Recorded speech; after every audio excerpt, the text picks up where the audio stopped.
How are you guys doing? Well, today we're going to talk about consumers of watches and their buying habits. Well, there are some consumers of watches that love to pay more.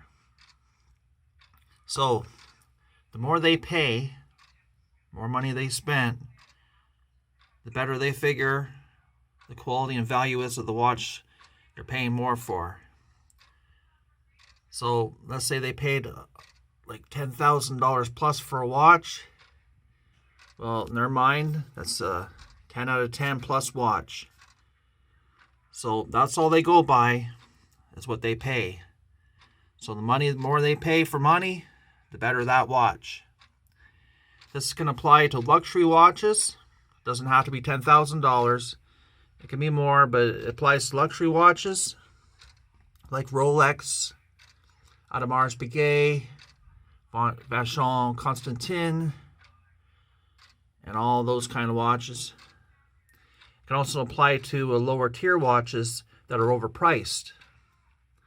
So let's say you got Daniel Wellington watches and movement watches. Well, they're overpriced, right? And so these kind of consumers, they'll buy those watches because they're really overpriced and they think they're better because they paid more for them. So this can apply to any tier of watches. It doesn't have to be Rolex. It doesn't have to be Audemars Piguet. It can be Daniel Wellington watches, movement watches, or any brand for that matter.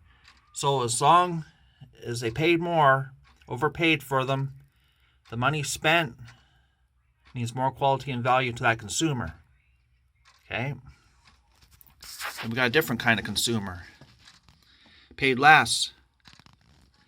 So their quality and value increases as they pay less. So they don't care. As long as they paid less for anything, it's better. So the graph goes the other way. So the less they paid, the better. So they would think that anybody pay $10,000 plus for a watch, well, that quality and value is only a 1 out of 10. But as you pay less, the quality and value increases. Increases as they pay less, right? And that's what they think. They're just looking to pay less. So they would go out and pay $2 for a watch and think they got the best quality and value because they paid less. So that's how the graph works for them. So these people aren't going to be buying a Rolex. They're not going to be buying an Audemars Piguet. They're not going to be buying a Vacheron Constantin or any of those luxury brands. They're going to be heading out to maybe AliExpress or maybe a dollar store, and they're going to be looking for those kind of watches, or maybe they won't even wear a watch at all. So that's how it works for those kind of consumers. It's just the opposite to the ones that want to pay more and think it's better. Okay, so they pay less and think it's better. Then we have the other consumers where there's other factors involved. So it's not so much of what they paid, and it's not so much about the quality. So it's a whole mismatch of everything. So the graph is all over the place, see? It goes everywhere. So I'll tell you. So they'll spend any amount of money, or want to spend any amount of money. But they're interested in different things. I'll go over them. So some of them are really interested in the brand. They only care about the brand. So it's not what you pay. It's not exactly the quality, but they think the brand. That's all they want, brand. So if they get that brand, to them, that quality is 10 plus, right? And some of them only care about movies. They only like watches they've seen in movies.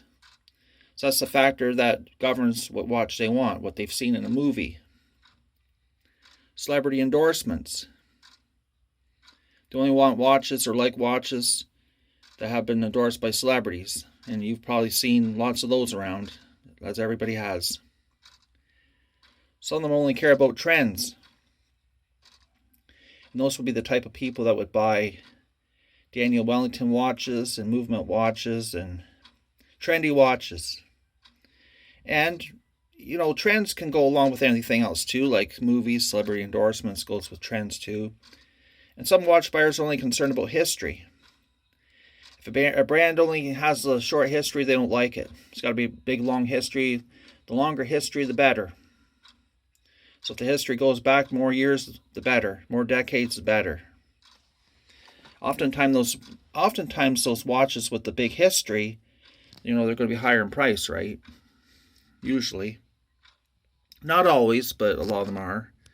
So if those watches don't have a big, long history, they don't want them. Media endorsements. Well, that's a thing too, right? That goes along with celebrity endorsements and movies. But media endorsements, they're only going to like watches that are boosted on YouTube, boosted in magazines, boosted by articles. The kind of watches that everybody likes and wants, which goes with the trends. It all ties in together. And they think those watches are really good. And then it goes by, another one that they go by is country of manufacture. So they only like watches according to the country of manufacture. So they would go for 100% made in Switzerland. They don't want anything else but. They don't like anything else but. It's got to be 100% made in Switzerland before they like it. And so the way Swiss watches are sold is made and sold is that some are 100% made in Switzerland, and that increases the price, of course. And then some are less expensive, but they're not 100% made in Switzerland.